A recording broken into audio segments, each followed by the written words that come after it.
friends, how are you? I hope you're happy and healthy. Welcome back to my YouTube channel. Today is January 12th, 2025. Happy New Year. You guys, we're already almost 2 weeks into the new year. So much has already happened and I need to fill you in. Currently sitting on the floor right now, I've got my coloring book and some color pencils. So sit, color, and catch up with me. Before we get into all the fun, new, exciting things to look forward to this year, I want to reminisce and share a few things that I learned and discovered from last year. This is the page that I'm going to be working on today. Okay, so I think the first thing that I want to touch base on about last year is everything that I learned while going through the very stressful situation with our dog, Scarlet. So if you don't know, or if you're new here, or you don't remember, just to recap on the whole situation with our dog, Scarlet, Darren and I were living in an apartment complex that had a pet policy against aggressive breeds. We have a pit bull, chocolate lab mix named Scarlet. She's very sweet. We took her to the front office to show that she wasn't aggressive. They did not agree with that. We got her certified as an emotional support animal, thinking that that would cover things that we could continue living where we were living. They kicked us out. So now we're living in this place, which turned out to be a blessing in disguise. That whole move was so stressful and we did not want to leave. We were forced to leave, but we're in this place now and it's really starting to feel like home. We love it. We're very comfortable here and we have no plans of leaving anytime soon. So everything that I learned with that whole situation, first of all, I just want to give thanks to God for putting us in that situation, which may sound weird, but everything happens for a reason. And I definitely learned a lot of things during this whole situation. So let's get into it. Number one thing and biggest thing that I learned during that whole trial was to trust God. Let God handle it. I was trying so hard to get revenge, to make this person pay, to make her feel guilty, to let her know that this was an injustice being done to us. And I feel very strongly about it and very passionate about it. So I'm going to stop talking about it because if I continue, I'm gonna get mad. And when I say I was trying to get revenge, I wasn't trying to slash her tires or burn the place down. Like, I was literally just contacting lawyers, trying to get in touch with higher management, trying to get in touch with HUD, literally desperately trying to look for someone to help us because we felt helpless. We were helpless. I was so upset about everything. My sense of justice was just really strong. Nothing was working. It seemed like no one wanted to help us. The situation was just out of our hands. There was just nothing that we could do. We just had to accept whatever it was that was coming our way. And me being a religious person, having a relationship with God and trying to put that first, I really was battling with that because I was praying for help, feeling defeated, asking for anyone or anything to come help us when all I needed to do was just rely on one person, God. And as he does, he got us out of that situation and in a better place. We're out of our hometown, which low-key Darren and I have been wanting to do. So this was just like a small push in that direction. We love our new apartment. It feels so much more like home than the other place. They accept Scarlet. Our life is just better here. So after that whole ordeal with Scarlet, we soon moved out of that apartment complex, moved into this apartment complex, and continued living our lives. I got a new job. Darren got promoted, so things were already looking up. But then, as they always do, a stump gets in the way. So, I haven't actually publicly said this anywhere, I don't think, but I unfortunately did get let go of that teaching job. I have so many mixed feelings about that. I loved that job. I loved my kids. I loved what I was doing. I just loved every single second, minute, moment of it.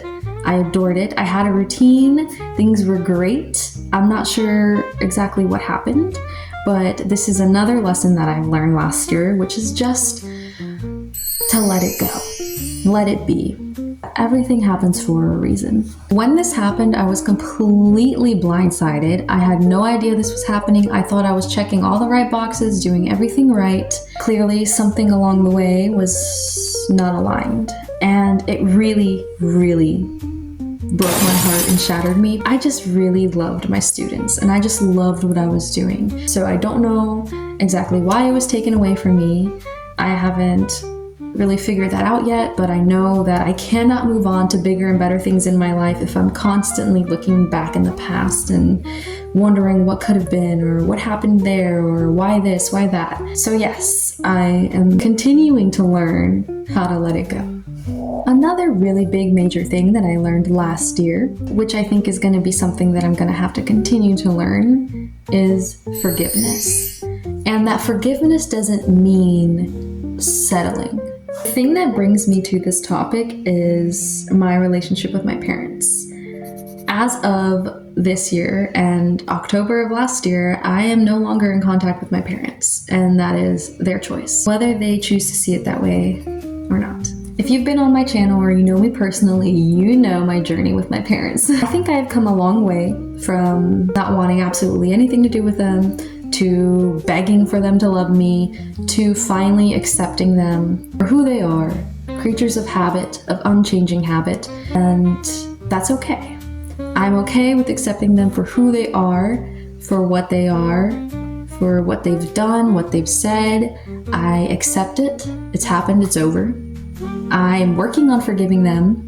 I'm not really sure what forgiveness completely entails, but I know that it doesn't mean I have to continue letting bad behavior or patterns continue in my life.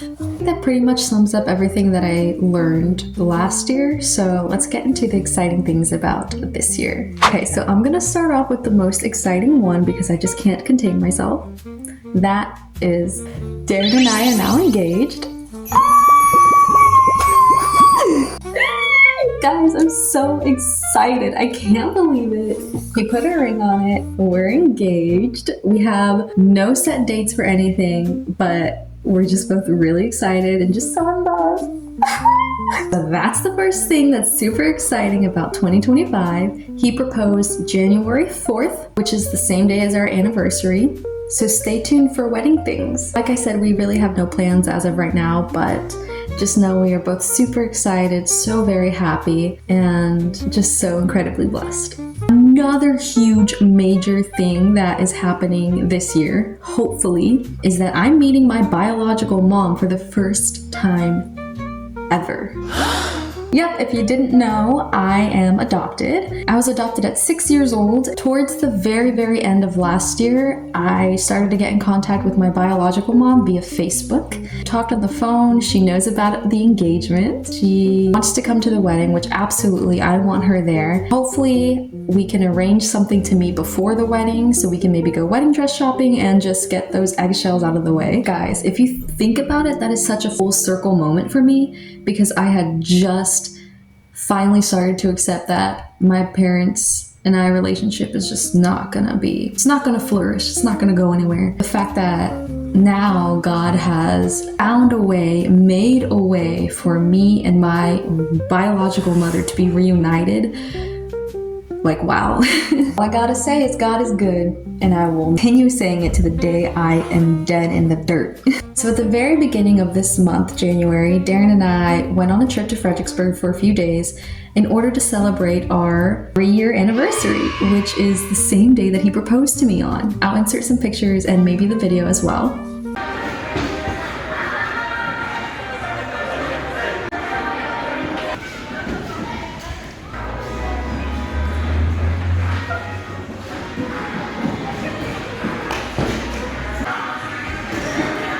Said yes. She said yes? All right.